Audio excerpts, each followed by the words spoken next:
بسم اللہ الرحمن الرحیم۔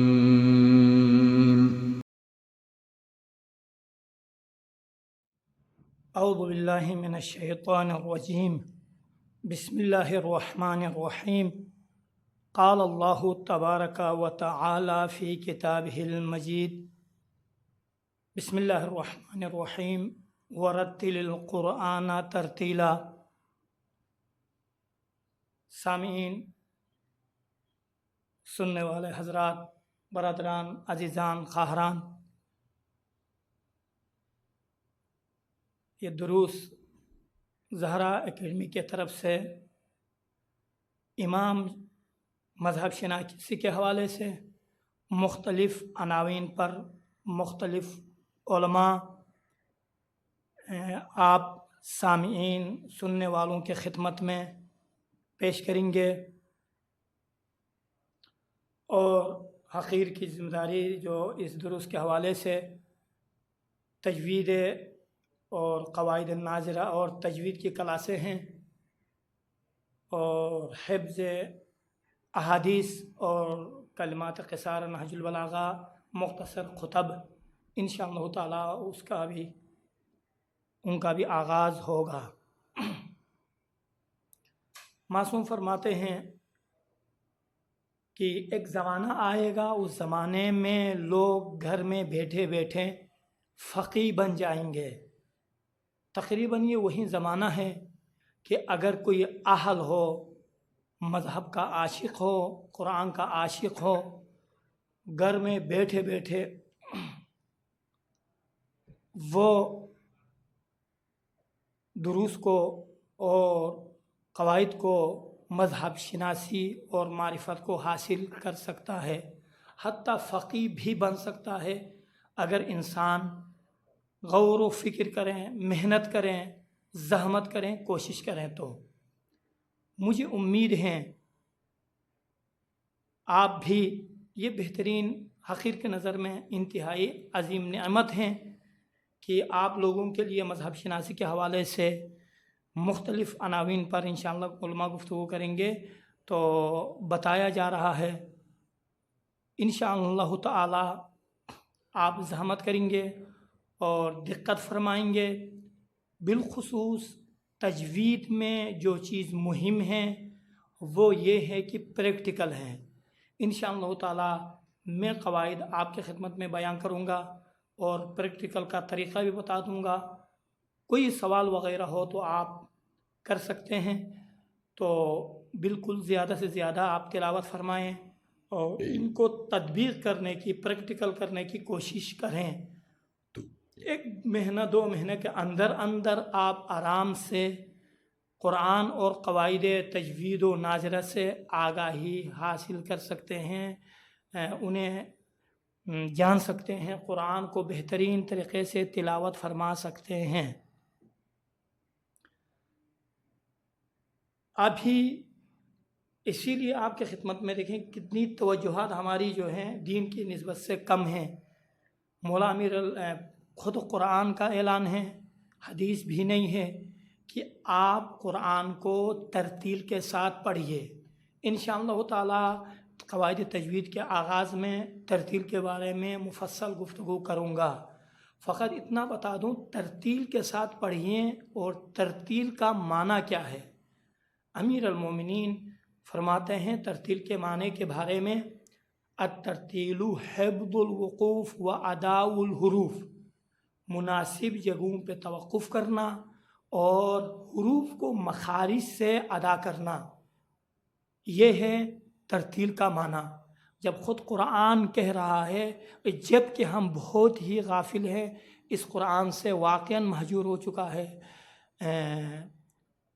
بالکل دوسرے مباحث اور دوسری کتابیں اور دوسرے اردو انگلش کی طرف جتنی توجہات ہماری ہیں، اتنی توجہات قرآن کی طرف یقیناً نہیں ہے۔ اور جب کہ خود قرآن کہہ رہا ہے، یہ قرآن وہ کتاب ہے جو آپ کو دنیا میں بھی کام آئے گی۔ جو قرآن سے منسلک رہتا ہے وہ کبھی غریب نہیں ہوتا ہے، دست دراز نہیں کرتا ہے۔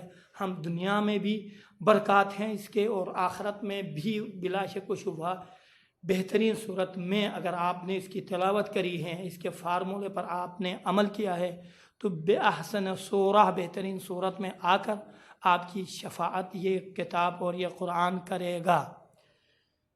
اگر کسی نے قرآن نہیں پڑھا نا، یاد رکھیے کہ عالم برزخ میں بلا شک و شبہ پڑھایا جائے گا۔ جنت کوئی استبل نہیں ہے کہ ہر کس رکنا کر جنت میں چلا جائے۔ جنت میں جانے کے لیے نور کی ضرورت ہے۔ جب تک انسان نورانی نہیں ہوتا تب تک جنت میں نہیں جا سکتا ہے، اور نورانی بننے کے لیے بہترین طریقہ آل محمد اور قرآن ہی سے وہ انسان نورانی بن سکتا ہے۔ جب تک قرآن کے قریب نہیں جائے گا، انسان تلاوت نہیں کرے گا، عمل نہیں کرے گا، نورانی نہیں بن سکتا ہے۔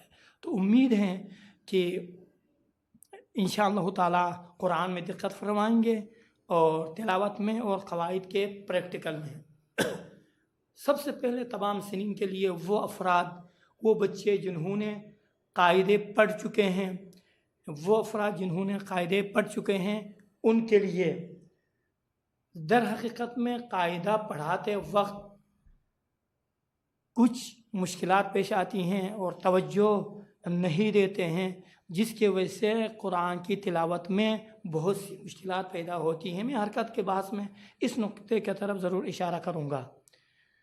پہلے سبق نمبر 1، درس نمبر 1، بحث حروف تہجی، عنوان بحث ناظرِ تلاوت کے قواعد۔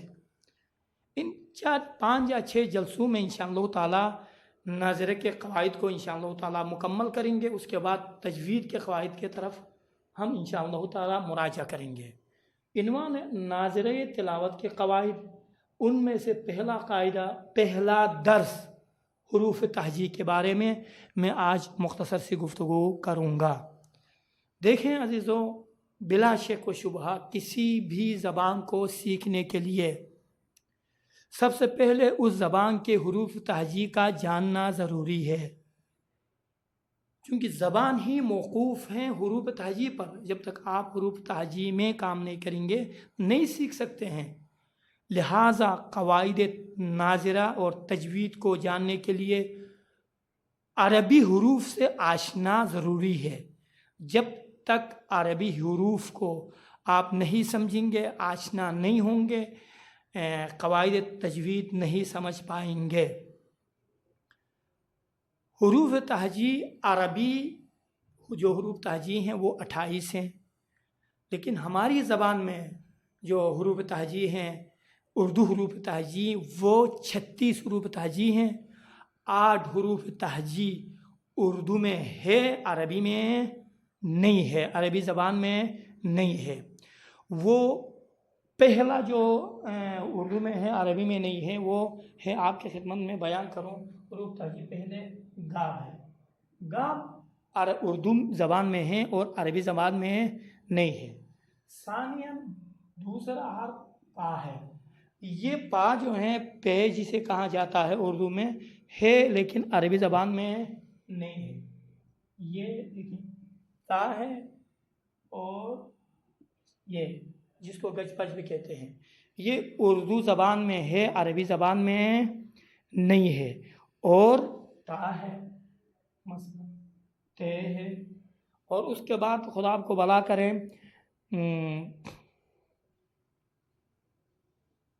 اڑے ہے، بڑا یا ہے۔ 1 2 3 4 5 6 7 8، یہ 8 حروف تہجی جنہیں کہا جاتا ہے، عربی میں نہیں ہے لیکن اردو میں ہے۔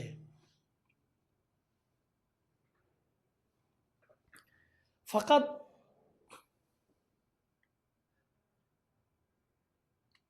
جو عربی میں ہے، اردو میں بھی ہے، مخلوط جو حروف ہیں ان میں، ان کے تلفظ میں تقریباً ایک ہے، فقط 10 حروف ایسے ہیں جن کا تلفظ عربی میں کچھ اور ہیں، اردو میں کچھ اور کیا جاتا ہے، جس کی طرف توجہ اکثر و بیشتر نہیں کرتے ہیں۔ انشاءاللہ مخارج میں بتا دوں گا ان کا مخرج کیا ہے، کہاں سے نکلتے ہیں۔ فقط میں وہ 10 حروف جن کے تلفظ میں اردو اور عربی حروف تہجی کے حوالے سے فرق ہیں وہ آپ کے خدمت میں عرض کروں گا۔ پہلا حرف، اس کے بعد پہلا جو حرف ہیں وہ پہلا حرف ہے سا۔ دیکھیں سا، یہ سا ہے، دیکھیں اکثر و بیشتر مثلا اس کے لیے مثال ثلاثہ ہے، لیکن ثلاثہ کوئی بھی آ کے ثلاثہ نہیں کہتا ہے، اس کا مخرج نو کے زبان دو دندان کے بیچ میں آتا ہے، لیکن ثلاثہ ثلاثہ ثلاثہ کوئی ثلاثہ کہتا ہے، یعنی سین کا تلفظ اکثر و بیشتر کرتے ہیں، سا کا تلفظ بہت ہی کم کیا جاتا ہے۔ سا کے تلفظ میں فرق ہے، اور اس کے علاوہ زال، دیکھیں دوسرا حرف ہے زال، دیکھیں کوئی بھی زاہد تلفظ نہیں کرتا، زاہد یعنی زال کے جگہ میں زا کا تلفظ اردو میں کیا جاتا ہے، جبکہ زال اور زے میں بہت بڑا فرق ہے، مخرج بالکل ان دونوں کا الگ ہے۔ اس کے بعد جو آپ کی خدمت میں تیسرا جو حرف ہے وہ تیسرا حرف آپ کی خدمت میں عرض کروں صاد ہے، ٹھیک ہے؟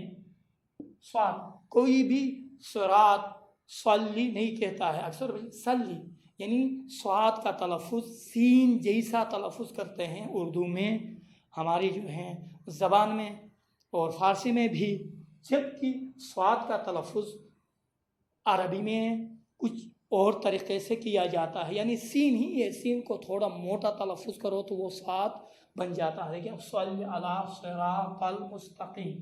اس کے بعد چوتھا جو حرف ہے وہ چوتھا حرف ہے طی، دیکھیں کوئی بھی صراط تل نہیں کہتا ہے، تل کہتا ہے، طالبی طالبی ہے، دیکھیں طالبی اور تل، یعنی در حقیقت تا کا تلفظ وہیں توئن کا تلفظ تا کا تلفظ کے طرح کرتے ہیں، توئن کا الگ سا تلفظ اردو میں نہیں کرتے ہیں۔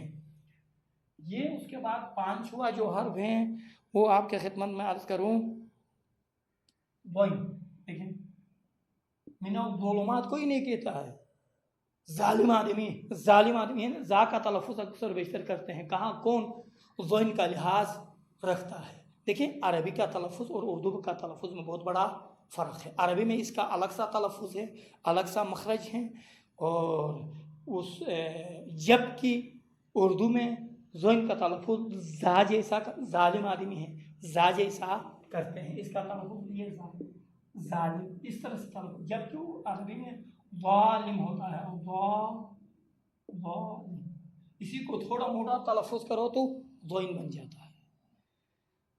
اس کے بعد خدا آپ کو بلا کریں، چھٹا جو حرف ہیں جس میں واضح فرق ہیں وہ ہے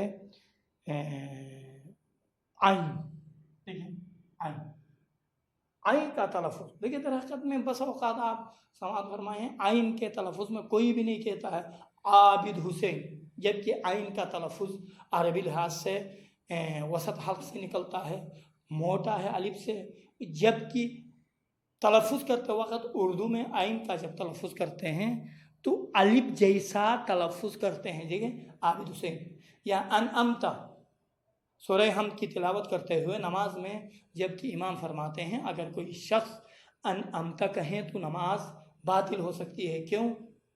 الف اور عین میں باید فرق کرنا چاہیے، جبکہ ہماری زبان میں تلفظ میں الف اور عین میں فرق نہیں کرتے ہیں، عابد حسین عابد حسین نہیں کہتا کوئی۔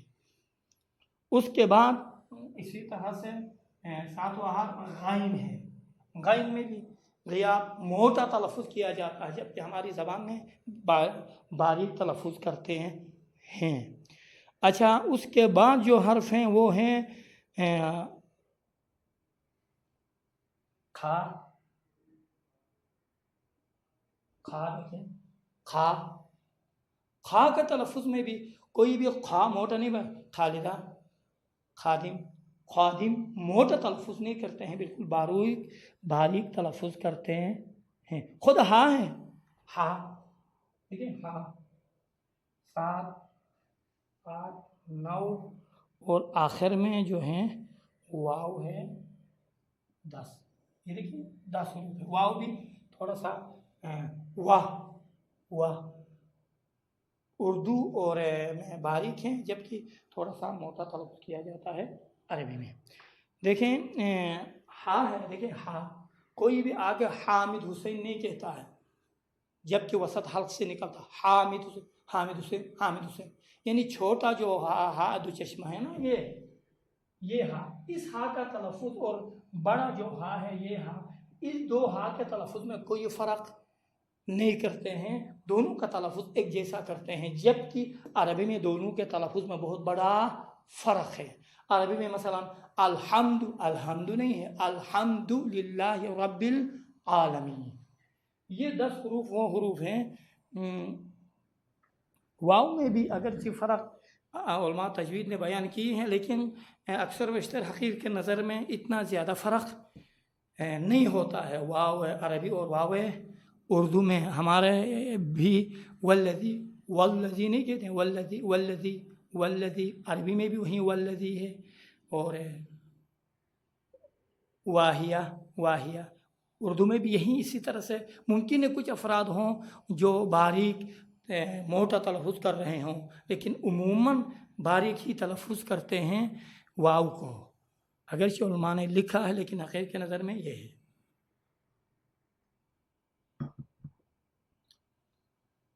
یہ 10 حروف وہ 10 حروف ہیں جن کے تلفظ عربی اور اردو میں بہت بڑا فرق ہے۔ بس اس بنا پر حروف تہجی کے 2 ترتیب ہوا کرتے ہیں، 2 ترتیب ہوا کرے گا۔ ایک دیکھیں حروف تہجی کی ترتیب، یہ 10 حروف ہو گئے ہونے کے بعد حروف تہجی کے 2 ترتیب، ایک ترتیب صوتی،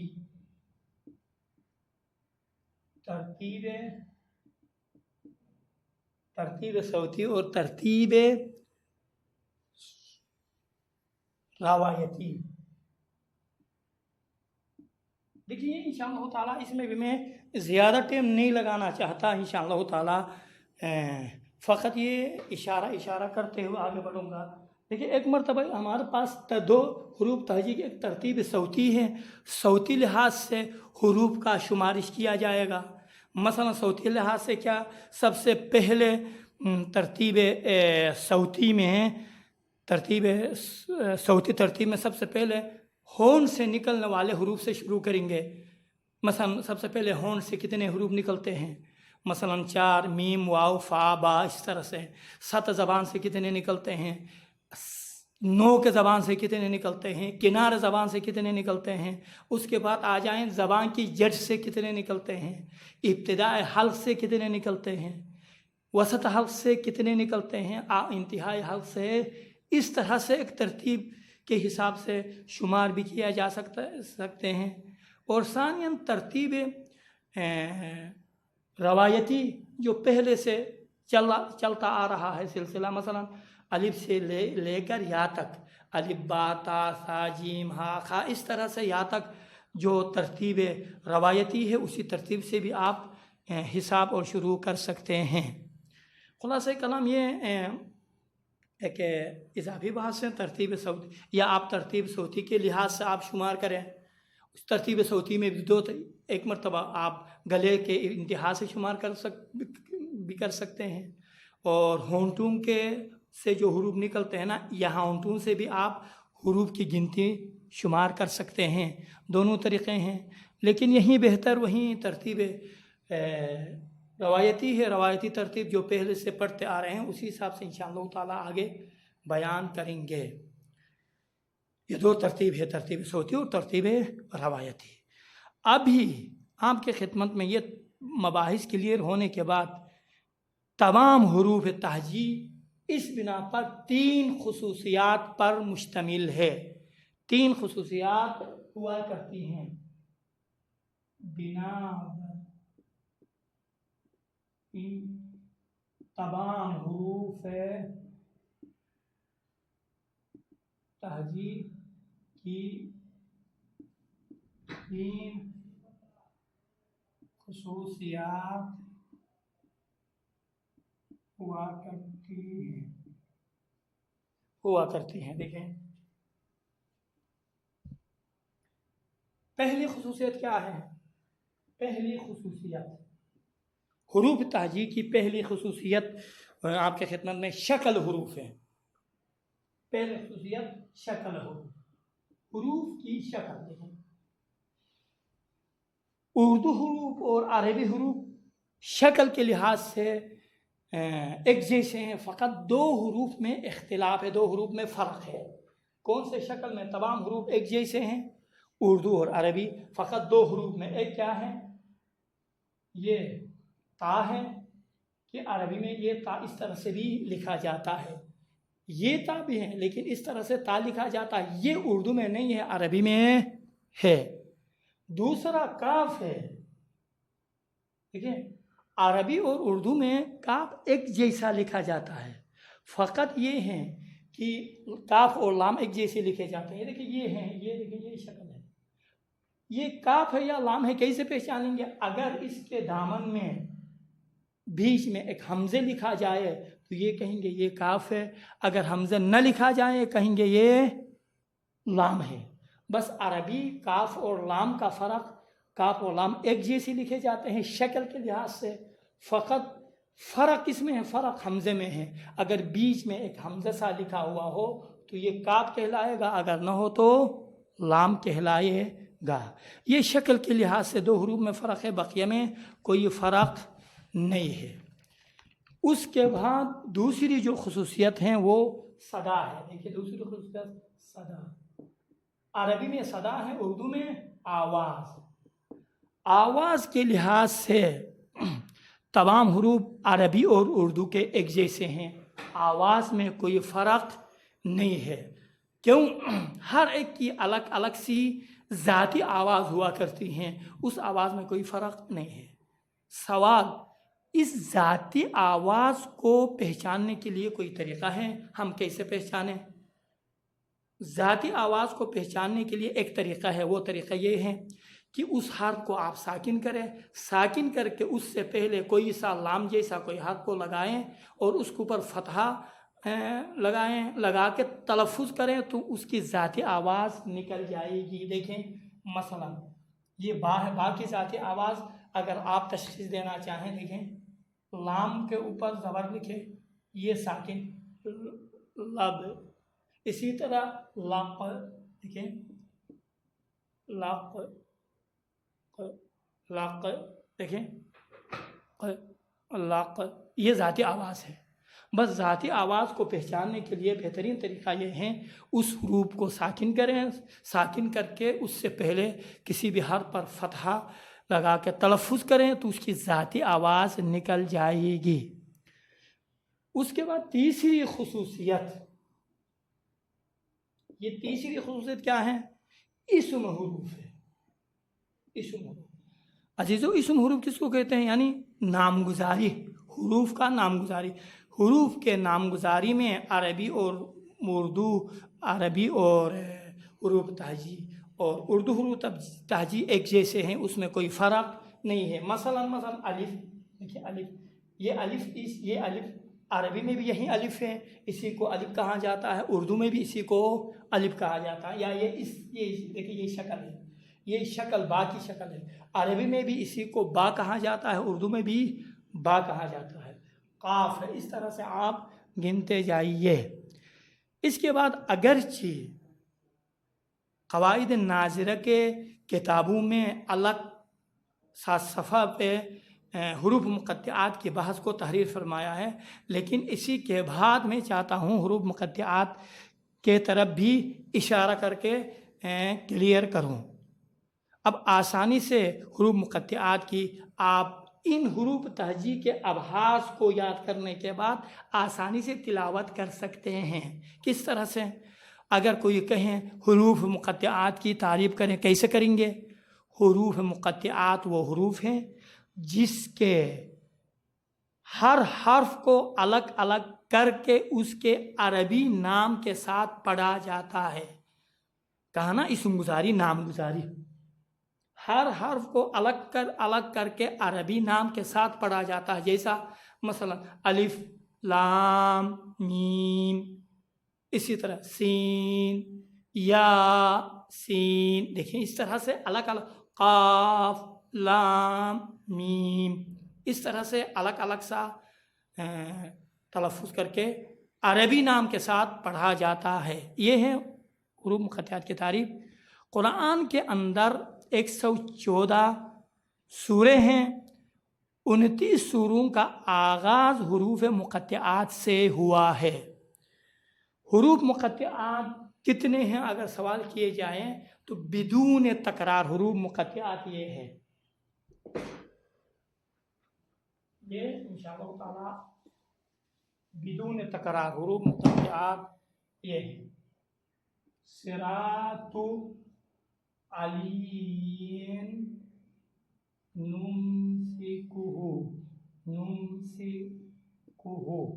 یہ صراط علی نمسکہ، علی کا صراط علی حق نمسکہ، حق بیچ میں رہ گیا، صراط علی حق، علی کا راستہ حق ہے، نمسکہ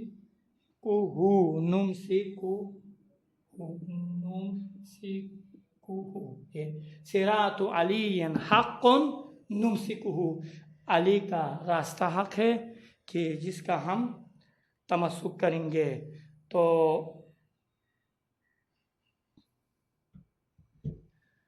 پہلا درس تو آپ کی خدمت میں انشاءاللہ تعالی یہ حروف مقطعات کی بحث بھی ہو گئی اور حروف تہجی کے بارے میں بھی مفصل تقریباً گفتگو ہو گئی اور پہلا درس ہمارا مکمل ہوا۔